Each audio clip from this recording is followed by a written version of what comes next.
Casa que regularmente nos acompanha. E para nós introduzirmos o conteúdo, é uma parte central do Evangelho segundo o Espiritismo. Central não somente no aspecto da estrutura formal do livro, são 27 capítulos, então aproximadamente está no meio, né? Mas é central também porque esses 3 capítulos eles estão diretamente interligados, falando das causas gerais e particulares que determinam a média do nosso nível de evolução e todos os problemas que nós somos portadores. Por isso que nós somos um planeta atrasado, com criaturas atrasadas. Não há dúvida a respeito disso. No Livro dos Espíritos, quando a gente estuda o capítulo, está no final da terceira parte do Livro dos Espíritos, que fala das leis morais, das leis evolutivas, existe um capítulo que é o fechamento, que se chama da perfeição moral. E lá é abordada exatamente a sequência desse estudo do desenvolvimento do ser dentro do tempo, que foi didaticamente dividido em 10 partes dentro do Livro dos Espíritos. E lá fala que a causa de todos os males, oriundo do primitivismo e a manifestação essencial dele, é o egoísmo. E a centralização em si mesmo. A gente acha que não é egoísta, né? Mas nós somos extremamente egoístas. Porque o egoísmo, ele gera todas as coisas que a gente acha que não é egoísmo, mas que no fundo é. O ciúme é derivado do egoísmo, o medo é derivado do egoísmo, a posse é derivada do egoísmo, as guerras internas dos indivíduos entre si e das coletividades é derivado do egoísmo. Os conflitos que nós estamos vivendo, de choque de opiniões, são derivados do egoísmo. O egoísmo norteia porque ele representa a centralização do indivíduo nele mesmo. No capítulo da semana passada, para vocês terem uma noção, que tem por título Não Saiba a Mão Esquerda que a direita dá, é na realidade uma alegoria utilizada por Jesus determinando o desinteresse. E se nós pensarmos e formos honestos conosco mesmos e nos olharmos, o que menos a gente faz é esse tipo de coisa. As nossas ações são sempre voltadas nas extensões dos nossos interesses ou daqueles que comungam dessa participação das nossas extensões. Por isso que a gente diz assim, meu, eu, é minha casa, meu filho, minha vida, minhas coisas. Apesar da gente entender tudo isso, teoricamente, dentro de uma instituição espírita, ainda se vive muito longe disso. Por isso que normalmente o movimento espírita santifica o comportamento tanto do Chico quanto do Divaldo, que na realidade vivem naturalmente a intensidade desses valores de forma espontânea. E como a gente acha que isso é uma condição excepcional, mas não uma condição natural, a gente cria aquilo que não tem dentro da doutrina espírita, santos. Que é dar para alguém uma característica especial, peculiar, como se aquilo não fosse algo que fosse possível de ser vivido. Ah, vocês notem que é dessa maneira. Então a gente diz, o Chico é o Chico. Eu não posso viver com nem o Chico. Eu perguntaria a todos vocês que estão aqui, estão em casa, por que não? Por que é impossível de viver dessa maneira? Se nós tivéssemos sem Chico, o mundo seria muito melhor. Haveria menos conflito, menos divisões, menos posses, mais dedicação, mais consolo, mais capacidade de oferecer respostas, mais sabedoria. Porque o mundo é muito pobre, todas as coisas. Nós estamos vivendo, vocês acompanham, todo mundo acompanha pela internet, pela televisão, conflito de todos os tipos tem no mundo. Se nós olharmos a nossa volta, a nossa família, e nós não formos mentirosos, formos verdadeiros, quantos conflitos existem dentro da nossa família? E a gente passa o pano por cima. A gente diz que não tem, a gente nega. Mas tem. Tem, e tem muito. E a gente vira as costas para isso e continua tocando como se nada tivesse acontecendo. Por isso que o mundo é da maneira que é. Por isso que lá dentro do livro dos Espíritos é falado disso. O capítulo de hoje fala de uma regra estabelecida por Moisés em função do egoísmo brutal do povo hebreu, utilitarista, que ainda hoje em dia a gente muitas vezes pratica. Vocês sabem por que existe asilo para velhos e coisas desse tipo? Porque as pessoas geram, nessas pessoas que são velhos, a sensação de inutilidade. Que eles só incomodam. Então eles fazem uma escolha forçada para não incomodar, de ir para esses lugares onde eles, unindo-se, se consolam. Isso tem para chuchu, isso mostra o nível. A gente argumenta, não, é melhor para eles. Um dia a gente vai ficar velho. E a gente vai experimentar na carne se é melhor realmente. Por isso, o processo de aprendizado é cíclico, ou seja, a gente nasce e morre. E repassa as coisas todas novamente. Porque é necessário que seja assim.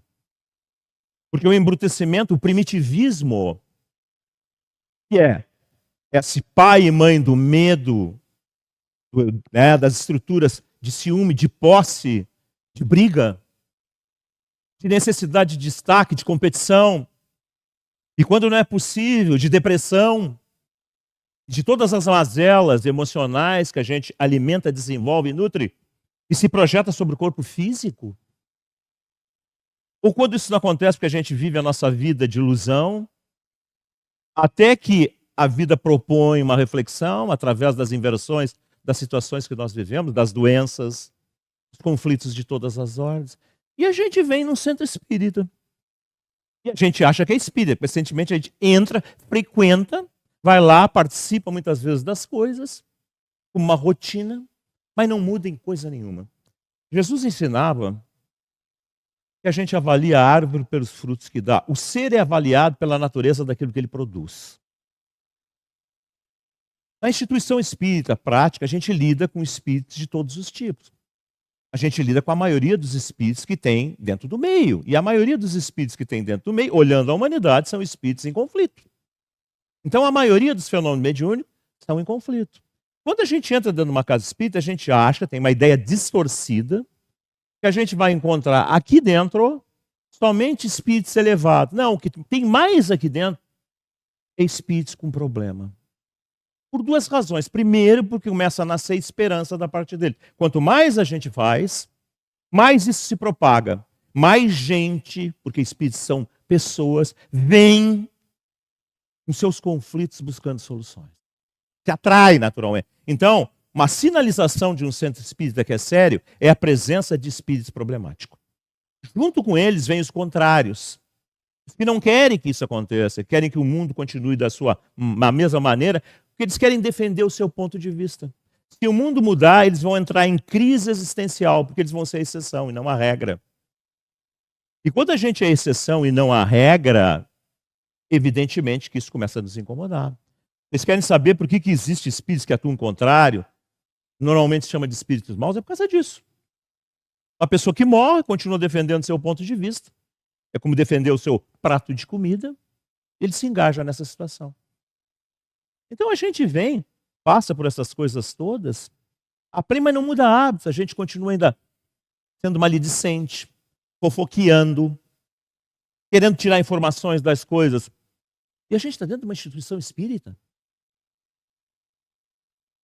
Isso tudo acontece, não adianta eu querer tapar o sol com a peneira, porque isso tudo acontece. Mas é depois lá, na atividade mediúnica, que esse diferencial começa a ser feito. Porque os espíritos são testemunha dessas coisas todas, e andam na volta de tudo, se imiscuem nas coisas humanas, porque eles são seres humanos, ainda com conflitos, como eu disse para vocês, andam na volta. Eles começam a distinguir o joio do trigo. Eles começam a se dar conta de tudo isso. Não importa os preconceitos, as ideias do mundo, porque as regras de Deus não foram feitas pelo mundo, nem pela cabeça dos homens, mas por as regras evolutivas naturais. E isso é irreversível. Isso vai funcionar sempre. Então era por isso que Moisés cria uma série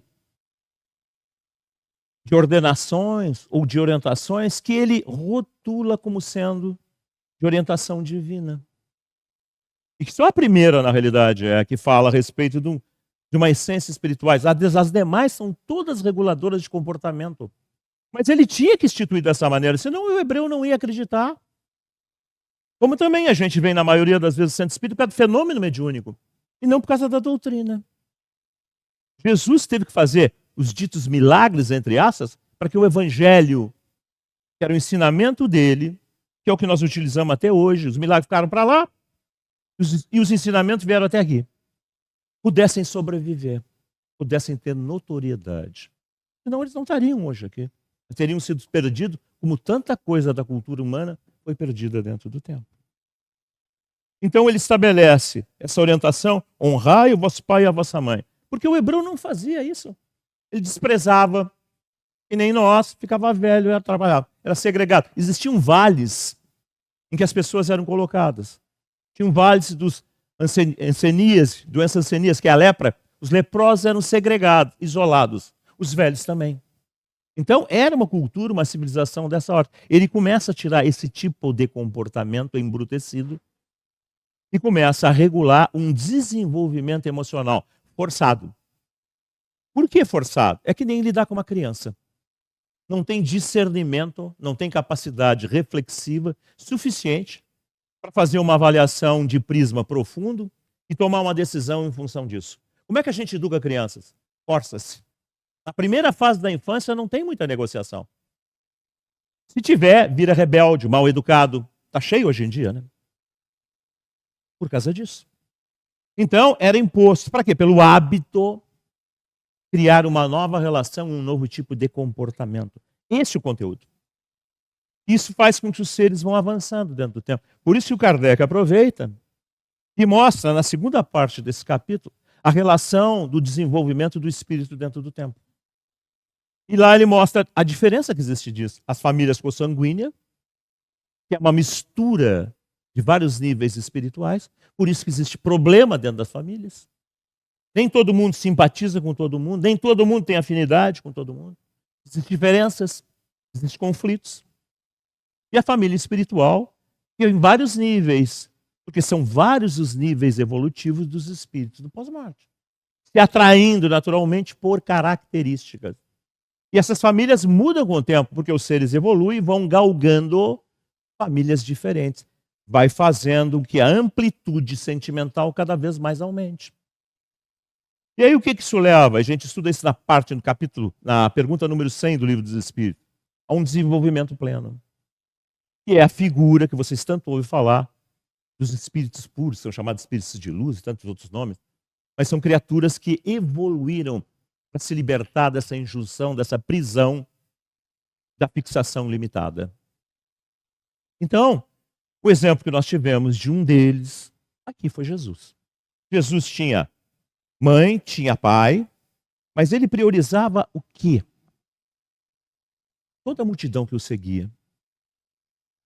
Ele não ficou limitado em casa, ele não teve relações sociais tradicionais, ele não tinha namorada, ele não se preocupava com a afetividade dos outros. Todo mundo tinha interesse atrás dele, todo mundo queria um favor, uma solução para um problema. Os próprios apóstolos não o compreendiam. Ele só resolvia problema. E era incompreendido, e no final ele foi trocado, depois de prestar todos esses benefícios para toda aquela milhares de pessoas que o seguiram, foi trocado por uma intenção de uma revolução. E é o que Judas, na realidade, faz, e que a massa popular escolhe Barrabás em detrimento dele. O que ainda hoje continua acontecendo. As pessoas ainda fazem esse tipo de opção, muitas vezes em cima de todos os benefícios que recebem. Mas é normal que seja assim. E é normal que a gente colha a natureza daquilo que a gente planta, porque afinal de contas, quando planta, planta dentro. O que a gente bota para fora é o que a gente tem dentro. Quem é nobre por dentro, bota para fora nobreza. Quem tem conflito, bota conflito. É simples de entender, não é difícil. A agressão, a violência, de qualquer tipo, de qualquer ordem, seja mental, seja emocional, seja física, ela é derivada de um estado de conflito de alguém que tem isso dentro de si. Por isso que Jesus recomendava para quem é mais equilibrado o entendimento que quem age assim é um doente. E os doentes, como eles diziam, dizia Jesus, precisam de médicos. É uma alegoria. E o médico, para curar um doente desse tipo, tem que ser um especialista desse tipo de comportamento, desse tipo de relação. Se ele tiver ainda toda a natureza desses conflitos normais, entre aspas, da sociedade humana, que gera tudo isso que a gente vê. Quantas pessoas vêm no centro espírita? A quase totalidade vem porque tem conflito. Pouquíssimos vêm aqui, mas pouquíssimos mesmo. Um nível de equilíbrio maior, buscando respostas às aspirações, das procuras, das perguntas de o que é a vida. Pouquíssimos. Ainda, o que move a grande maioria é a dor e a dificuldade. Quando isso começar a mudar, isso vai ser um reflexo da natureza de uma transformação das próprias criaturas e da sociedade. Porque a sociedade é o reflexo das criaturas que a compõem. Um mundo melhor é feito por pessoas melhores, mais nobres, mais altruístas, menos ciumentas, menos possessivas, que disputam menos as coisas, são mais justas, porque são mais seguras. Porque tem mais para dar de si e menos para exigir por carência, por dificuldade. E a gente acha que é espírita, simplesmente porque a gente vai numa instituição espírita. A gente não olha para a nossa vida, não compara com o que a doutrina ensina, como relação de vida e de existência. E o que a gente faz? A gente vai lá, frequenta, coisa e tal. Aí vocês vão entender por que existe uma diferença enorme entre doutrina espírita e movimento espírita. E é diferente dos processos religiosos usuais, que não adianta, simplesmente a gente fazendo frequência, aquela liturgia, que é aquela atividade toda, todo mundo hipocritamente bate uns nos outros, mas depois que sair dali, o que acontece? Vocês sabem dessas coisas. Eu não estou dizendo nada de novo, porque a gente não gosta de pensar nisso, mas isso existe. Refletindo o nível da nossa sociedade. Por isso, que o capítulo da semana que vem, hoje eu vou ser bem curto e bem objetivo. O capítulo da semana que vem, que é a sequência, vocês viram, eu falei da semana passada, que é o desinteresse, falei desse, que é da figura, da relação de aproximação familiar, porque se a gente não consegue amar aqueles que nos deram oportunidade de existência, que convivem conosco, como é que a gente vai amar os outros? Como é que o mundo vai ser melhor? Mas a gente confunde isso, a gente faz uma extensão de nós. Então é o meu pai, a minha mãe, meu filho. Sempre o meu está em conflito com os outros. Meu filho vai fazer concurso, eu rezo para Deus. Faz ele passar, o outro tem que rodar. Eu faço promessa, eu faço 500 coisas. A gente não se dá conta que esses hábitos, eles refletem ainda essas condições. A gente diz que não é competitivo, mas é. A gente diz que não é agressivo, mas é. Essa figura nobre de Jesus, quando te baterem numa face daí a outra, é um teste prático. É quando pisam nos nossos calos, como é que nós reagimos? Pensem nisso. Por que a gente reage assim? Por que dentro da gente vem aquele vulcão vivo de retorno da agressão sofrida? Somos equivalentes àquilo que sofremos. Quantos conseguem não ser assim? Quantos não conseguem não ser atingidos? São muito mais felizes. Eles não sofrem a agressão, eles não sentem. Os cristãos que vocês ouviram falar, que marchavam nos círculos romanos para instituir pelo seu comportamento a tradição da vivência disso, marchavam para serem mortos cantando. Isso é da história da humanidade, que refletia o nível de determinação e de felicidade de tudo isso. Jesus é um emblema disso. Quando ele é preso no horto, que Pedro vai puxar a espada para tentar lutar com os guardas herodianos que foram que prenderam ele, ele bota a mão sobre a mão de Pedro para ele, não faz isso, não saca. Porque quem faz isso tem a primariedade dentro de si. As palavras não são essas, ele diz, quem, na realidade, mata pela espada, morre pela espada. Está escrito dessa maneira, mas o fundamento disso é assim, quem tem violência dentro de si, sofre violência, vai morrer em função da violência que nutre. Vai encontrar em determinado momento uma situação de alguém que é equivalente que vai produzir isso. Por isso que as pessoas morrem e têm raiva no pós-morte. Vocês querem saber o que é a figura do mal? É uma pessoa em conturbação, é uma pessoa. Ela pode acreditar nas maiores fantasias possíveis. que as religiões criaram, de demônios, essas coisas todas. Mas é uma pessoa em conflito. Por isso que é reversível sempre. Por isso que é possível sempre se socorrer. E sempre será. Mas para encerrar, o capítulo da semana que vem é o lema espírita, que fala exatamente disso. Fora da caridade não há salvação. Fora do desprendimento de si mesmo não há evolução. Ninguém evolui criando muros em torno de si. Isolado, botando a sua família para dentro, seus para dentro, se disputando. Ninguém. É um estado de ameaça constante, de insegurança constante, que a gente tenta anestesiar, passeando, utilizando a nossa família, e não se dando conta de todos os conflitos que são portadores, e não tendo recurso.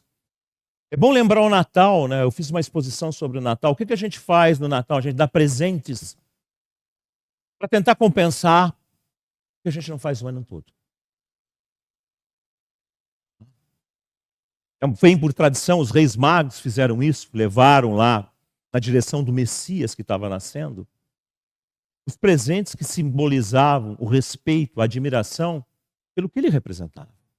E nós pegamos isso materialmente, fazemos isso mecanicamente, isso é uma indústria. Como se naquele momento os sorrisos, o comer, a euforia pudesse apagar os 364 dias do ano que ficaram para trás de tantas indiferenças e de tantos conflitos.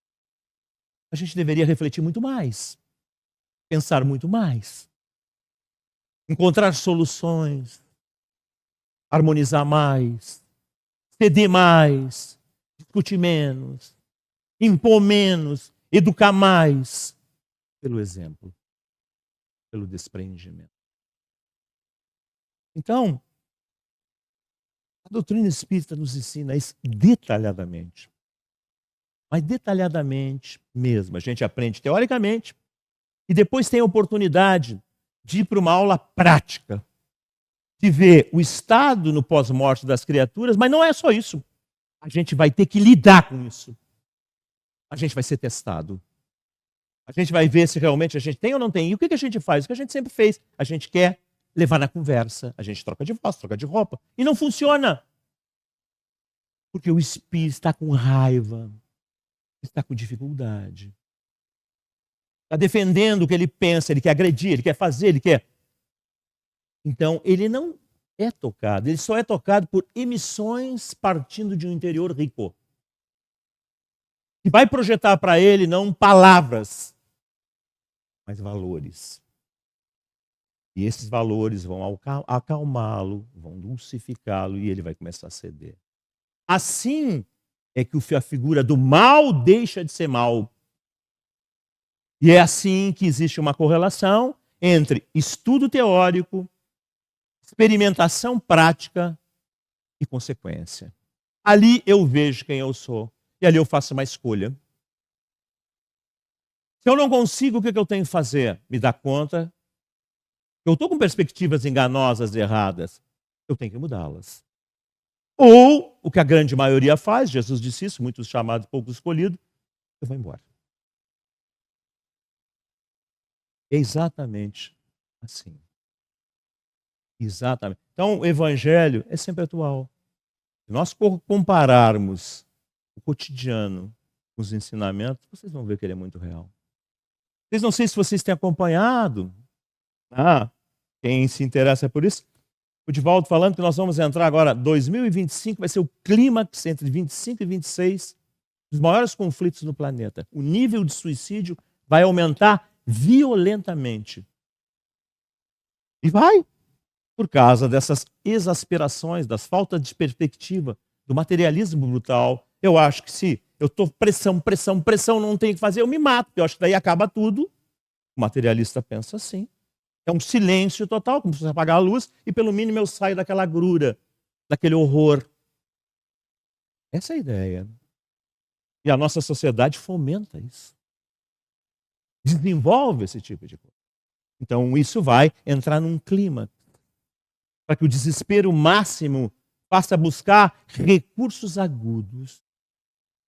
E aí, finalmente, em função de tudo isso, outro modelo comece a ser construído. Uma outra estrutura social, derivado de uma nova visão, de um novo Estado, será implementado. Para concluir, né, a gente sabe que a figura nobre do Emmanuel, que era, na realidade, o orientador do Chico Xavier, que já renasceu no ano 2000, deve estar agora com 24 para 25 anos, no interior de São Paulo. Ele não vai trabalhar na área espírita, ele vai trabalhar na área de formação. Ele vai ser um educador. Ele vai criar métodos educacionais, baseados na estrutura espírita, mas sem rótulo, para que não haja resistência da sociedade achando que é um processo religioso. Então, ele vai educar de uma nova maneira, acelerando o processo de transformação da educação integral do ser, não a da banca escolar que ensina matérias e que não ensina mais a relação de respeito. Olha o que está acontecendo nas escolas, o que os alunos fazem com os professores na atualidade. Está sendo perdido o conceito de sociedade por um nível de comportamento que se tem desenvolvido. Mas isso tudo deveria ser assim. Deveria vir toda a agrura, toda a dificuldade para que as ilusões que fomentam essas ideias, esses comportamentos, ruíssem. E vão ruir pelas consequências de tudo que vão estabelecer e provar. E assim não haverá mais dúvidas. E o ser vai se convencer. E se convencendo vai ter a necessidade de mudança. E aí o mundo novo, que se fala, que começa, na realidade, dentro de nós, porque o reino de Deus, como dizia Jesus, está dentro de nós, afinal, nós somos um espírito imortal, vai começar a estabelecer uma nova jornada de mais harmonia, de mais equilíbrio e de mais naturalidade. E nós, que viemos aqui, nessa tarde, possamos refletir um pouco. A gente está acostumado a só vir tomar passe, coisa e tal. E notem, passe não é mágica. Passe é tentar passar alguma coisa que gere renovação. Se nós temos doenças de todos os tipos, orgânicas, mentais, emocionais, elas são criadas por nós. Para mudar o efeito, tem que mudar a causa. A ação do passe é de modificar causas. Então, por isso que tem uma atividade primária, inicial, fundamental, de buscar entendimento e conscientização, a fim de que a gente melhore a nossa capacidade e quando chegue lá dentro seja mais receptivo. Por isso que a gente não diz para vocês, faça uma prece, eleve o pensamento de Deus. Como é que se faz isso? A gente normalmente não sabe como faz. Então a gente fala em que a gente respire, se acalme. Não é yoga, mas é essa a ideia. Se acalmar, se voltar para dentro de si mesmo. Se na realidade se isentar do meio e abrir campo para que essas correntes oriundas da espiritualidade superior possam encontrar em nós algo para se incrustar e ficar um pouco. E assim como Moisés realizou, pode ser que assim, lenta e gradualmente, nós conseguimos nos transformar e contribuir para um mundo maior que começa na nossa individualidade, no nosso interior de nós para conosco, se distende na nossa família. E pelo comportamento estrutural da nossa família, pelo exemplo, o mundo das famílias que se unem se torna melhor. Já que nós vamos entrar num ano novo, que vocês tenham um bom ano novo, mas que ele seja calcado em termos de reflexão, de realidade, de ponderação e de transformação, acima de tudo.